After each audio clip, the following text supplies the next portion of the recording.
जय हिंद। आप में से बहुत से लोगों को लगता है कि पृथ्वी गोल है। गोल नहीं है। कुछ लोग को लगता है चपटी है, चपटी भी नहीं है। कुछ कहते हैं संतरा की तरह है, तो कुछ कहते हैं नारियल, छुहाड़ा, मौसम्मी, ये सब कुछ नहीं है। समझिए पृथ्वी है कैसे। पृथ्वी के बारे में अगर आप समझते हैं तो पहले आप दिमाग लगाइए कि पृथ्वी गोल कैसे हो सकती है। इसी पृथ्वी पे बड़ा बड़ा महासागर है, समुंदर है, धंसा हुआ अंदर है, वो कैसे गोल हो जाएगी। और इसी पृथ्वी के ऊपर बड़े बड़े विशाल पर्वत है, तो गोल कैसे हो सकता है। आपको मेरा चेहरा गोल लगता है, इसमें अगर आप देखेंगे नाक उठा हुआ है, आंख कम धंसा है, मुंह एकदम अंदर तक धंस गया हुआ है, माथा बराबर है, गाल तनी पचका ढचका है, अलग टाइप का है कि नहीं। इधर दाढ़ी है, सवाना घास का मैदान, इसको कैसे आप गोल कह सकते हैं। इसको कभी गोल है। अगर आप पृथ्वी को गोल या फिर नारंगी संतरा कहते हैं, इसका मतलब आपके अंदर सोचने विचारने की क्षमता उतनी नहीं है। समझिए आखिर पृथ्वी है कैसे। इसको समझने के लिए आपको 20 करोड़ साल पहले जाना पड़ेगा। 20 करोड़ साल पहले पृथ्वी जो थी वो इस शेप में थी। बीच में एक बहुत बड़ा सुपर कॉन्टिनेंट, विशाल महाद्वीप था जिसका नाम था पेंजिया। हम सब लोग उसी सुपर कॉन्टिनेंट के हिस्सा थे। एक ही महाद्वीप था, आज की तरह 7 महाद्वीप नहीं थे, और चारों ओर इसमें समुद्र था जिसका नाम था पेंथालासा।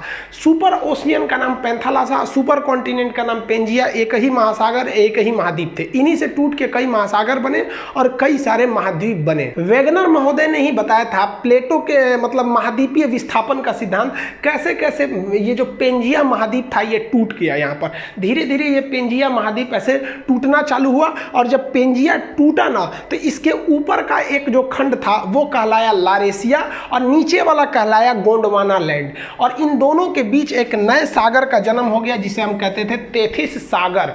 ये तेथिस सागर के जगह पे हिमालय खड़ा हो गया। जहाँ उस समय का सबसे गहरा सागर होता था तेथिस सागर, आज वहाँ हिमालय खड़ा हो गया।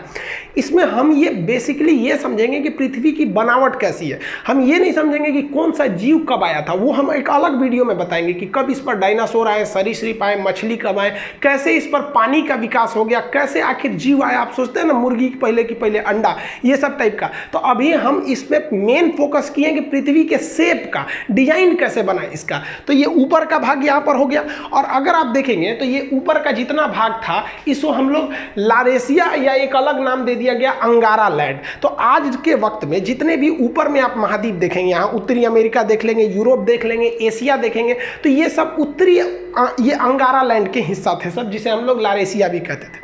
और नीचे वाले जितने द्वीप हैं सब ये यहाँ पे आप देख रहे हैं, अफ्रीका, अंटार्कटिका, ऑस्ट्रेलिया। और उस वक्त तक भारत भी यहीं था। ये हिंदुस्तान दिख रहा है आपको, ये वाला है हिंदुस्तान। यहाँ पर भारत यहाँ से उठ के गया था, यहाँ पर ये तो इंडोनेशिया दिख रहा है, यहाँ से इस तरह से यहाँ से भारत गया था।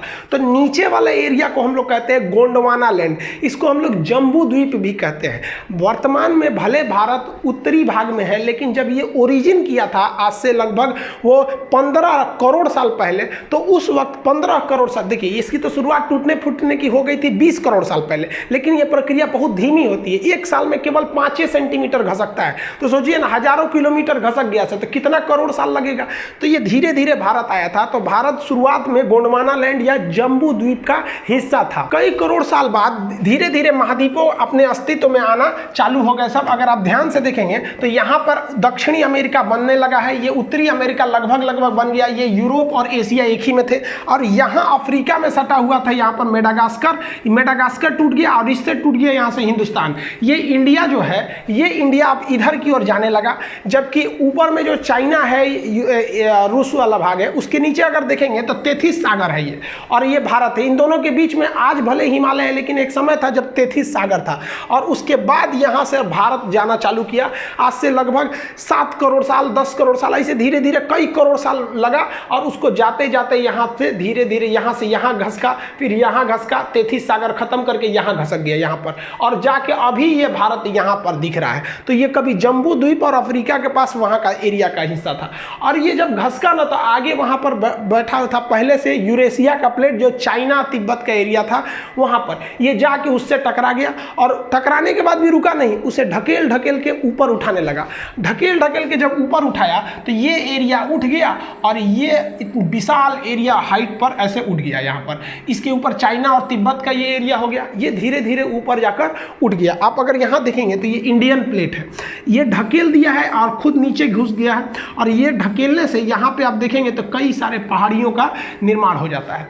तो इससे इंडियन प्लेट जब उसको ढकेला तो वहाँ एक विशाल पर्वत का निर्माण हो गया।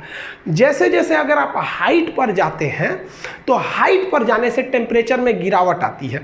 ये क्यों आती है ये अलग बताएंगे। 165 मीटर की अगर आप ऊंचाई पे चले जाएंगे तो 1 डिग्री सेल्सियस की कमी आ जाएगी। लगभग 1 किलोमीटर की ऊंचाई पे जाएंगे ना तो आप में 5 डिग्री सेल्सियस की कमी आ जाएगी। हिमालय पर्वत लगभग 9000 किलोमीटर है। अगर 9 × 45 देखेंगे तो 45 डिग्री सेंटीग्रेड तो ऐसे ही गिर जाएगा कोई भी चीज़ हिमालय। इसलिए वहाँ पर पहाड़ के ऊपर पूरा टेम्परेचर गिरने से बर्फ़ का अंबार लग गया, पहाड़ों पर पूरा बर्फ़ लग गया। यहाँ धीरे धीरे इंसान बसना चालू हुआ। करोड़ों वर्ष पहले वो भाषा का आविष्कार किया तो उसने इस पहाड़ का नाम रख दिया बर्फ़ का घर। जिस तरह से पुस्तक का घर क्या होता है, घर को हिंदी में क्या कहते हैं, आलय। घर को आलय कहा जाता है। अब पुस्तक का घर है तो पुस्तकालय, भोजन का घर है तो भोजनालय। उसी तरह ये बर्फ को हम लोग हिंदी में कहते हैं हिम का घर हो गया तो हो गया हिमालय। तो यहाँ हिमालय का निर्माण हो गया, हिमालय पर्वत का निर्माण यहाँ से हो गया। यहाँ पर ये हो गया पर्वत, हिमालय उस और तिब्बत हो गया। तो ये तो उबड़ खाबड़ आकृति आप देख रहे हैं। अब पृथ्वी सच में कैसे दिखती है वो अगर देखना है तो देखिए ये है आपकी पृथ्वी, ये ओरिजिनल पृथ्वी है। इसको कंप्यूटराइज करके मतलब शेप लिया गया है यहाँ पर। अब आप बताइए ये इसको कौन कहेगा कि ये गोल है या फिर पृथ्वी चपटी है। पहले के ज़माने में लोग कहते थे पृथ्वी चपटी है, इसलिए वो दूर तक का सफ़र नहीं करते थे कि कहीं अचानक से गिर जाएंगे तब क्या होगा। ये बहुत प्राचीन काल की है। प्राचीन चीज़ को अभी से मत मिलाइए, वो उस वक्त उसी को सच माना जाता था और अभी के वक्त में वो सब सच नहीं है।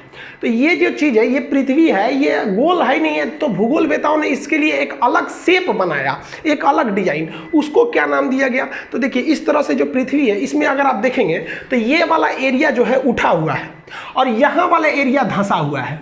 तो इसमें दो चीज़ें दिखेंगी आपको, एक उठा हुआ ये एरिया दिखेगा और एक धंसा हुआ ये एरिया दिखेगा। फिर यहाँ उठा हुआ है, फिर कहीं धंसा हुआ है। तो इसके लिए एक नियम बनाया गया जिसे हम एवरेज नियम कहते हैं। एवरेज नियम कहते हैं कि धंसा वाले से थोड़ा उठा के उठा हुआ से तनी सा नीचे करके, यानी इन दोनों के बीच में एक शेप ले जाते हैं। तो देखिए ये जो रेड लाइन गई है, ये रेड लाइन ये उठा हुआ से कम है और धंसा हुआ से ज़्यादा है। तो ये एवरेज लाइन जो खींच दिया गया है ना, ये एवरेज लाइन वाली आपकी आकृति गोल दिखती है।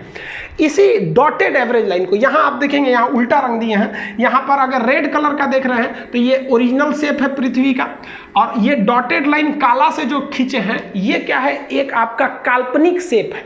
तो उसी जो डॉटेड लाइन है जो एवरेज आकृति को गोल कर देता है, उस शेप को हम कहते हैं जियोड। तो पृथ्वी का जो शेप है वो होता है आपका जियोड। अब आप ये मत कहिएगा कि पृथ्वी का शेप जो होता है गोल गोल होता है, ये जियोड होता है। यानी इसका एवरेज और ये यहाँ 20 से ले लेंगे तो गोल दिखने लगता है, तो आकृति हो गई जियोड। इस जियोड के ऊपर कहाँ कौन पर्वत है, कहाँ क्या चीज है, इस पढ़ने की क्रिया को, जियोड के ऊपरी पढ़ाई को हम लोग जियोग्राफी या भूगोल कहते हैं। आप मैच कीजिए यहां से जियोग्राफी और जियोड से। लेकिन इसी जियोड शेप को अंदरवा घुस के पढ़िएगा, भोंक भांक के अंदर घुस जाइएगा, बकोट वकोट के अंदर, कि ससुरा ज्वालामुखी कहां से आ रहा है, भूकंप कहां से आ रहा है, इसके अंदरवा घुस जाइएगा ना, तो जियोड के अंदर घुस के अध्ययन को हम लोग जियोलॉजी कहते हैं। भूगर्भ विज्ञान, जियोलॉजी, यानी ज्योग्राफी और जियोलॉजी दोनों जियोड में है। एगो ऊपर पढ़िए एगो अंदर पढ़िए। जूलॉजी मत सोचिएगा, ये तो जूलॉजी जेड डबल होता है जियोलॉजी वाला। ये तो डॉक्टर उगर पढ़ता है, इसमें भेड़ बकरी आदमी मानव ये सबको पढ़ा जाता है, बॉटनी में पेड़ पौधा को, तो जूलॉजी अलग है, जियोलॉजी होता है। तो पृथ्वी जियोड शेप का है। इस जियोड में आपको भूगर्भ विज्ञान में जूलॉजी पढ़ना होगा, ज्योग्राफी ऊपर ऊपर वाले में। अब ज्योग्राफी में भी कई चीज आ गए, क्लाइमेट के बारे में पढ़ना है, क्लाइमेटोलॉजी, टोपोग्राफी, कई शेप आ जाते हैं, ओशनोग्राफी, इस सब में कई चीजें आ जाती हैं जो आगे दर पर्दा आपको पढ़ते रहना है। तो अब आप समझ गए होंगे कि ये हमारी पृथ्वी है और हम लोग को जो पढ़ाया गया है वो इस तरह से। अब ये 23.5 डिग्री झुकी है, इसका उत्तरी दक्षिणी ध्रुव क्या होता है, इसको समझने के लिए सबसे जरूरी ये चीज होता है आपको पृथ्वी के अंदर का ग्रिड समझना। ये ग्रिड बने होते हैं दो चीज से, अक्षांश देशांतर यानी लेटीट्यूड और लॉन्गिट्यूड। अगर आपको किसी जगह का लेटीट्यूड बता दिया जाएगा तो आप बता देंगे कोई भी लैटिट्यूड अगर आप दे दिया जाएगा, बता दीजिएगा कि वहाँ कितनी वर्षा होगी, कितना धूप आएगा, गर्मी का दिन कब आएगा, ठंडी का दिन कब आएगा, और लॉन्गिट्यूड दे दिया जाएगा अगर उसका किसी चीज़ का, तो आप वहाँ टाइमिंग बता देंगे कि क्या समय बन रहा है, क्या चीज़ है, वहाँ का क्लाइमेट A to Z में। तो ज्योग्राफी में किसी चीज़ को समझने के लिए इस सब चीज़ों का होना काफ़ी ज़्यादा ज़रूरी है, ये हम आपको बता देंगे। आई होप आप इसको तो समझ गए होंगे कि पृथ्वी गोल है या चपटी है, पृथ्वी जियोड है साइंस के हिसाब से। बाकी आप किसी पुरानी परंपरा को मानते हैं तो आप मानते रहिए, लेकिन ज्योग्राफी यही करता है कि भाई सब पृथ्वी जियोड है, जियोड से बना है ज्योग्राफी। अब एक सूचना आप ध्यान से समझिए, ये चीज़ें आप समझ गए ना। आज रात में मेरे मोबाइल पे एक मेल आया था, और वो मेल बेसिकली इसीलिए आया था कि मेरे चैनल को हैक किया जा सके, और कई चैनल हैक भी हुए हैं। आप अगर इधर देखिएगा तो कई टीचरों के भी चैनल हैक हो गए। कई लड़के हमें भी फ़ोन कर रहे हैं, सर यहाँ पे आप लोग भी उन टीचर के लिए, भाई जितने स्टूडेंट हैं आप लोग ट्विटर वगैरह पे उनके लिए करिए, क्योंकि कोई भी टीचर आपको यूट्यूब पर पढ़ा रहा है तो फ्री ऑफ कॉस्ट ही आपकी सेवा के लिए कर रहा है। लेकिन बहुत हैक होने का एक बड़ा टेंशन हो जाता है। वो तो हम अच्छा हुआ उस ईमेल का कोई रिप्लाई नहीं किए, उसकी भाषा से ही हम पकड़ लिए, एक दो शब्द थोड़े अलग टाइप के थे, वो किस भाषा, ना इंग्लिश था ना हिंदी था, और अजीब टाइप की भाषा थी, तो हमें लगा कि ये गड़बड़ है। लेकिन देखिए कभी ना कभी कुछ भी हो सकता है। हैक होने के बाद जिनका चैनल हैक हो गया है उनमें 90% संभावना है कि एक हफ्ते के अंदर आ जाता है, लेकिन इसकी कोई गारंटी थोड़ी आ जाता है, और एक हफ्ते तक आपको कोई सूचना भी नहीं दी जा सकती है।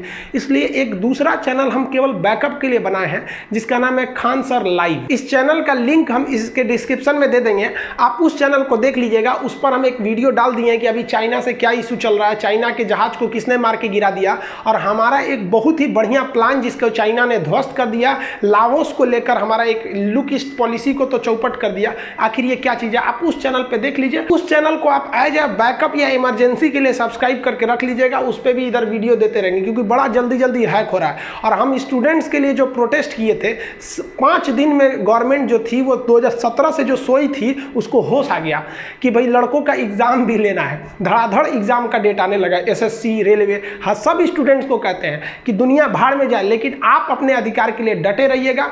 और जितने हमको तो लगता है कि भाई साहब जो हैकिंग हो रही है ये टीचर्स की क्यों हो रही है पता ही नहीं चल रहा है। हालांकि मोदी जी का भी चैनल हैक हो गया, हैकर्स को आप कुछ नहीं कर सकते, किसी को ब्लेम भी नहीं कर सकते। ये अमेरिका, जापान, रूस, उसके हैकर बड़ी खतरनाक होता है, सब इसी का पढ़ाई पड़ता है। तो आप लोग के लिए कह रहे हैं कि अगर बाय द वे हो गया तो आप उस चैनल पर हम आके आपको बताते रहेंगे जब तक कि ये वाला ना आए। भगवान ना करे कि आप लोग का ये चैनल हैक हो, किसी का ना हो हैक, क्योंकि बहुत मेहनत से आदमी आता है। आई होप आप इसको समझ गए होंगे। डिस्क्रिप्शन में उस चैनल का लिंक है, आप उसे देख लीजिएगा कि चाइना अभी क्या कर रहा है। मिलेंगे नेक्स्ट वीडियो में, तब तक के लिए जय हिंद।